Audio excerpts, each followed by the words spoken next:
So hello everyone, welcome back to our channel Study Pro. So ये दूसरा part लेकर मैं आ गया हूँ लॉस्ट स्प्रिंग का, जो कि मुकेश के बारे में। आप फर्स्ट पार्ट जो मैंने था वो कवर कर दिया था, जो कि साहिब के बारे में था। अनिल जंग ने लिखा हुआ है। ये दोनों ही पार्ट अनिल जंग ने लिखे हुए हैं और पार्ट 1 मैंने कवर कर दिया है। लिंक आपको आई बटन पे शो हो रहा होगा। और अब हम सेकंड पार्ट की तरफ बढ़ते हैं, जो कि एक बहुत ही इंटरेस्टिंग है। फर्स्ट पार्ट भी बहुत अच्छा था, लेकिन सेकंड पार्ट और भी अच्छा है। सो अगर आपने वो नहीं देखी है पुराने वाली वीडियो, तो आप जरूर देख लेना। अब ये दोनों पार्ट अलग अलग है, तो पहले आप पार्ट 2 देख लो और पार्ट 1, उससे कोई फर्क पड़ेगा नहीं। सो ये इंटरकनेक्टेड नहीं है पार्ट, तो हम ये जो पार्ट 2 है इसको शुरू करते हैं, लॉस्ट स्प्रिंग। अब ये वाला जो पार्ट है ये किसके बारे में है? वो वाला तो पार्ट जो था वो साहिब के बारे में था, और ये वाला जो पार्ट है ये मुकेश के बारे में, जो कि इसकी फैमिली एक मतलब फिरोजाबाद में बेंगल मेकर बैकग्राउंड से बिलोंग करती है। और जो ये है ये एक मैकेनिकल इंजीनियर बन वो गैराज पे काम करना चाहता है, और एक मैकेनिकल मोटर इंजीनियर बनना चाहता है। और ये जो गाड़ी सुधारने वाले जो होते हैं, जो ये ऑटोमोबाइल्स ठीक करते हैं, इनको ये सही करना चाहता है। इसका यही पैशन होता है, तो इसके बारे में हम पढ़ेंगे। सो ये काफ़ी ज़्यादा इंपॉर्टेंट स्टोरी है। सो हम इसे शुरू करते हैं। अब उससे पहले आप फटाफट से टेलीग्राम चैनल ज्वाइन कर लेना, क्योंकि यहाँ पे आपको नोट्स प्रोवाइड कराए जाएंगे। और हमारी वेबसाइट पे आपको सैम्पल पेपर्स अवेलेबल हैं, जो कि काफ़ी मोस्ट अफोर्डेबल रेट पे हैं, आप अगर कहो तो। क्योंकि अंडर 60 उस वाली के ओरिजिनल सैम्पल पेपर्स आपको कहीं भी नहीं मिलेंगे, ई बुक भी आपको कहीं नहीं मिलेगी। ई बुक की जो प्राइस है वो फ्लिपकार्ट अमेजोन पे 200 के आसपास कुछ है, हमारी वेबसाइट पे आपको 60 रुपीज़ में अवेलेबल है। और इसके साथ आपको ऑफर्स भी मिलेंगे आपको इसके साथ। तो आप जरूर जाकर देखना। शॉप टाइम आप हमारी वेबसाइट पे जाओगे, ये जो लिंक है ये लिंक डिस्क्रिप्शन में भी है और कमेंट बॉक्स में भी पिन है। तो इस लिंक पे आप जाना, और शॉप पेज पे आप जाओगे तो आप किसी भी अपने कैटेगरी को सेलेक्ट करके, अपनी क्लास को सेलेक्ट करके सारे सैम्पल पेपर्स विजिट कर लेना। अब वहाँ पे फ्री के सैम्पल पेपर्स भी हैं और पेड सैम्पल पेपर्स भी हैं, तो फटाफट से आप जाकर चेक कर लेना उन्हें। सो अभी हम फिलहाल अपनी स्टोरी की तरफ मूव ऑन करते हैं, और ये जो सेकंड पार्ट है इसको शुरू करते हैं। सो ये काफ़ी ज़्यादा इंपॉर्टेंट पैक चैप्टर है। The second part explores the life of Mukesh. अब पहला पार्ट जो था वो साहिब के बारे में था, जो कि एक रैक पे करता है। ये जो दूसरा पार्ट है मुकेश के बारे में, जो कि बेंगल मेकर फैमिली से बिलोंग करता है। Mukesh is a boy who belongs to a family of bangle makers. अभी जो इसकी जो फैमिली है ये बेंगल मेकर्स है, और ये भी यहीं रहता है, मतलब ये इसी फैमिली का एक हिस्सा है। फिरोजाबाद, अब फिरोजाबाद में आपने सुना होगा कांच का, ये जो कांच के सामान होता है, और जो कांच मतलब जो है वो फिरोजाबाद का एक बहुत बड़ा मेजर रोल प्ले करता है। फिरोजाबाद में ही ज़्यादातर कांच की चीज़ें जो आइटम होते हैं, जो बाकी के जैसे कांच की आपके बर्तन हो गए या फिर सारी चूड़ियाँ वगैरह हो गई, तो वो सब फिरोजाबाद में ही बनती है। इसलिए में भी Firozabad is famous for its amazing glass blowing industry. Glass blowing industry के लिए फेमस बहुत है फिरोजाबाद, आपने सुना होगा। There is an engagement of nearly 2000 children, बहुत 2000 नहीं 20,000, बहुत बड़ा नंबर है ये। 20,000 children in this particular business. इस बिजनेस में करीबन 20,000 बच्चे। अब आप लोग सोचो कितने होंगे अगर 20,000 सिर्फ बच्चे हैं तो। इस बिजनेस में 20,000 बच्चे काम करते हैं। Furthermore, no one over there understands or respects the law that forbids child labour. अब काम तो वहाँ पे बच्चे करते हैं, लेकिन उन्हें पता भी है कि चाइल्ड लेबर जो है वो एक जुर्म है और एक लॉ है हमारे कानून के द्वारा।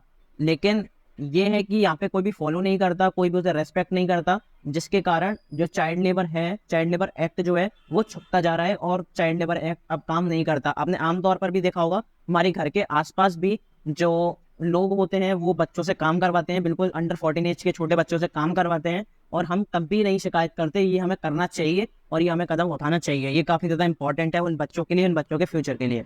More over the living condition as well as the working environment are both horrendous. Horrendous मतलब एक तरह से आप कहो डेंजर, डेंजरस या फिर बहुत पुअर कह सकते हो।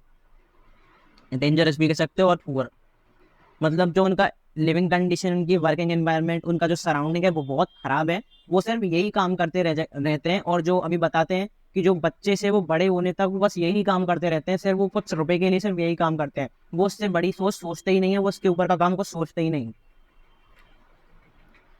The children live in dairy cells, मतलब डेयरी सेल्स मतलब एक छोटे छोटे कमरों में बंद से, मतलब अब यहाँ पे कमरे में बंद करना नहीं है बच्चों को, वो है कि मतलब वो अपने एक छोटे से एनवायरनमेंट में ही रहते हैं। वो बड़ी कुछ आगे करने का नहीं सोचते, वो सिर्फ अपने ही अंदर एक, उनकी जो फैमिली, उनका जो कल्चर है, उनका जो सराउंडिंग है, उसमें ही वो लुप्त हो जाते हैं। Also they work close to hot furnaces. अब फर्नेसेस क्या होती है? भट्टी, ये जो गर्म गर्म भट्टियाँ होती है ना, जिनमें कांच बनता है या फिर बैंगल्स बनते हैं, चूड़ियाँ बनती हैं। तो इसके बारे में बताया कि वो इन हॉट फर्नेसेस पे काम करते हैं। This is certainly very dangerous as it make these children blind when they enter child adulthood.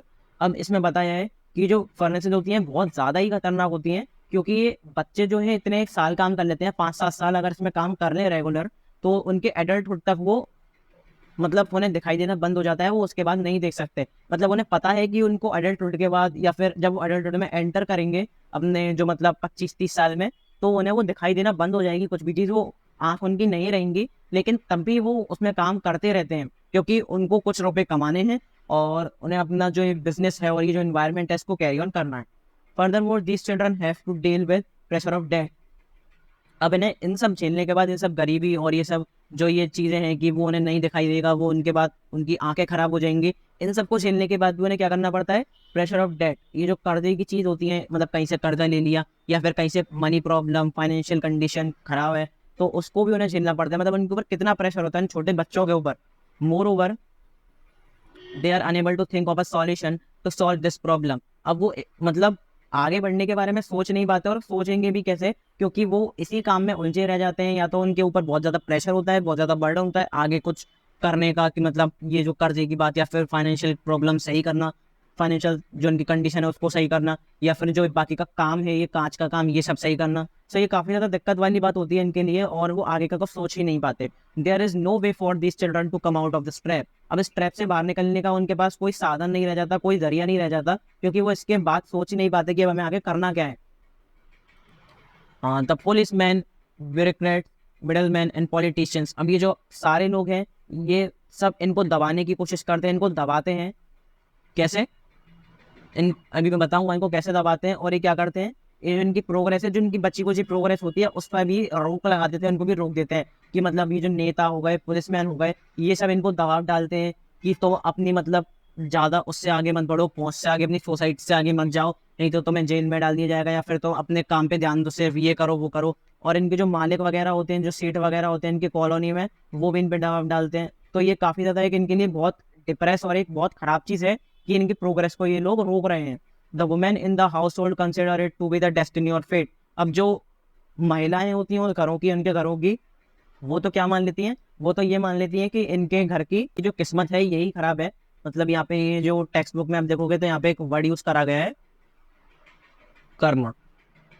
वो यही मान लेती है कि इसी जन्म के इनके जो कर्म हैं वो अब इन्हें भुगतने पड़ रहे हैं, पिछले जन्म के कर्म, क्योंकि बचपन से तो ये ऐसे ही है। तो वो यही कहती है बचपन से नहीं, ये जो कर्म है ये इन्हें भुगतने पड़ रहे हैं, और काफ़ी ज़्यादा इनके लिए खराब बात है ये। As a result of such thinking they just follow the establish tradition. अब वो यही सोच के कि ये तो हमारे कर्म हैं और ये हमारी ऐसी हमारी किस्मत है, इसको सोच के वो ट्रेडिशन को ही फॉलो करती है, वो आगे बढ़ने का कोई सोचता भी नहीं उनमें से। There is something different about Mukesh. लेकिन जो मुकेश है, जो लड़का काम करता है, उसका जो नजरिया है वो थोड़ा अलग है। Is not like the rest of the folk there. अब वो भीड़ के संग नहीं चलता, वो बस भीड़ की तरह नहीं है कि ट्रेडिशन को ही फॉलो करते गए और चूड़ियाँ ही बनाते गए। वो थोड़ा हटके भी सोचता है। This is because Mukesh has big dreams. Mukesh के जो सपने होते हैं वो काफ़ी बड़े होते हैं और उन सबसे अलग होते हैं। He has a desire to become a motor mechanic in future.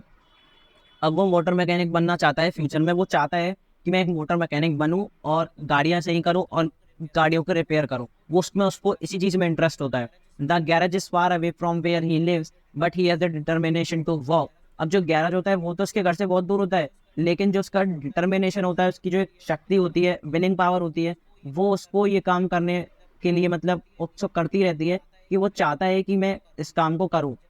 जबकि उसका जो वो जो गैराज है वो बहुत दूर है उसके घर से, लेकिन वो सोचता है कि अगर मतलब मुझे ये काम करना है, और वो इस काम करने के लिए अब भी इच्छुक रहता है, जबकि उसे पता है कि वो ये काम नहीं कर सकता, वो सोसाइटी से बाहर नहीं आ सकता। लेकिन वो कम से कम एटलीस्ट अपनी जो उनका जो इन्वायरमेंट है उससे बाहर आकर वो सोचता है, वही कम से कम ये सोचता है कि मुझे आगे जाकर क्या करना है। तो ये काफ़ी ज़्यादा एक बहुत इंपॉर्टेंट लाइन है जो मुकेश के बारे में बताई गई है, कि मुकेश का जो नज़रिया है वो इन लोगों से बिल्कुल अलग है, जो सोचते हैं कि हमारी किस्मत ऐसी है या फिर हम अब कुछ नहीं कर सकते। और जबकि ये जो मुकेश है ये बिल्कुल अलग है, और ये सोचता है कि अब मुझे यही करना है और मैं मोटर मैकेनिक बनूंगा। अब यहाँ पे टेक्स्ट बुक में आप पढ़ना, तो टेक्स्ट बुक में अनीस जंग जो है वो मुकेश से बात भी करती है कि क्या तुम सच में मोटर मैकेनिक बन पाओगे। तो वो कहता है हाँ मैं बनूंगा, और अगर मैं तो जहाज तक भी उड़ा लूंगा। वो मतलब इस तरह से वो बताता है कि उसके सपने इतने बड़े हैं कि वो जहाज उड़ाने की बात तक भी कर देता है, जबकि वो उस बैकग्राउंड से है जहाँ पे सिर्फ चूड़ियाँ बनाई जाती हैं, हॉट फर्नेसेस में काम करा जाता है। वो इसी बारे में बताते हैं, जो एनीस जंग है वो बताती हैं।